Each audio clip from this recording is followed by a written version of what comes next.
இன்றைக்கி நம்ம வீடியோவில் அருமையான ஸ்பைசியான முட்டை மிளகு வறுவல் எப்படி செய்கிறதுன்னு பார்க்கலாங்க.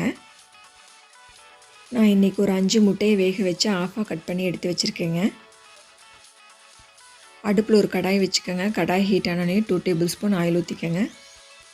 1 டீஸ்பூன் மஞ்சத்தூள் ஆட் பண்ணிக்கோங்க.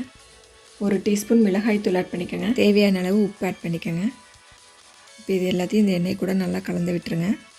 இப்போ இதில் நம்ம வேக வச்சு கட் பண்ணி எடுத்து வச்சுருக்கிற முட்டை எல்லாத்தையும் ஆட் பண்ணிக்கலாம்.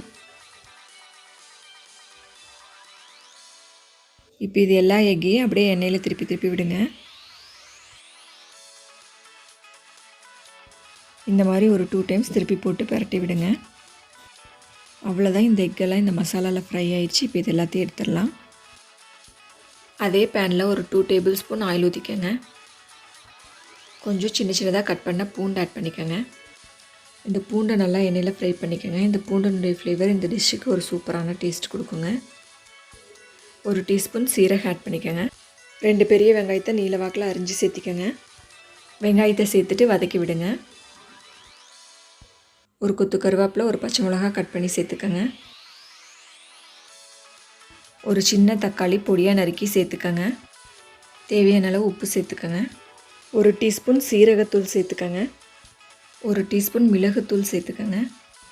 1 டேபிள் ஸ்பூன் இஞ்சி பூண்டு பேஸ்ட் ஆட் பண்ணிக்கோங்க. இது எல்லாத்தையும் சேர்த்துட்டு நல்லா வதக்கி விடுங்க. 1/2 ஸ்பூன் மல்லித்தூள் ஆட் பண்ணிக்கோங்க. இப்போ இதில் கொஞ்சம் தண்ணி சேர்த்துட்டு நல்லா கலந்து விட்டுருங்க. 1 டீஸ்பூன் மிளகாய் தூள் ஆட் பண்ணிக்கோங்க. 1 டேபிள் ஸ்பூன் மஞ்சத்தூள் ஆட் பண்ணிக்கோங்க. பாருங்கள், மசாலாலாம் நல்லா வதங்கிடுச்சு. இப்போ நம்ம ஃப்ரை பண்ணி வச்சுருக்கிற முட்டை எல்லாத்தையும் இதில் சேர்த்துக்கலாம். இந்த மசாலாவோட இந்த முட்டையை நல்லா கலந்து விடுங்க. இந்த மசாலானுடைய ஃப்ளேவர் இந்த முட்டையில் நல்லா இறங்குற மாதிரி நல்லா அப்படியே ஃப்ரை பண்ணி விடுங்க. இந்த மசாலாவோட சேர்த்துட்டு ஃபைனலாக 1 டீஸ்பூன் மிளகுத்தூள் ஆட் பண்ணிக்கலாம். இப்போ கரண்டி வச்சு லைட்டாக அப்படியே ஒரு பெரட்டி விடுங்க. அவ்வளோதாங்க, ஃபைனலாக கொத்தமல்லி தலையை தூவி இறக்கிடலாம். அவ்வளோதாங்க, அருமையான காரசாரமான முட்டை மிளகு வறுவல் ரெடி ஆயிடுச்சுங்க. இந்த முட்டை மிளகு வறுவல் வெரைட்டி ரைஸு, தயிர் சாதம், சாம்பார் சாதம், ரச சாதம் இதுக்கெலாம் செம மேட்சிங்காக இருக்குங்க.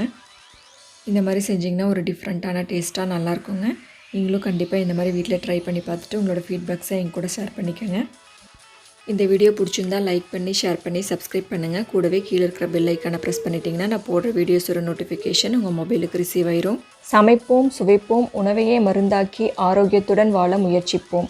Thanks for watching this video. Thank you, friends.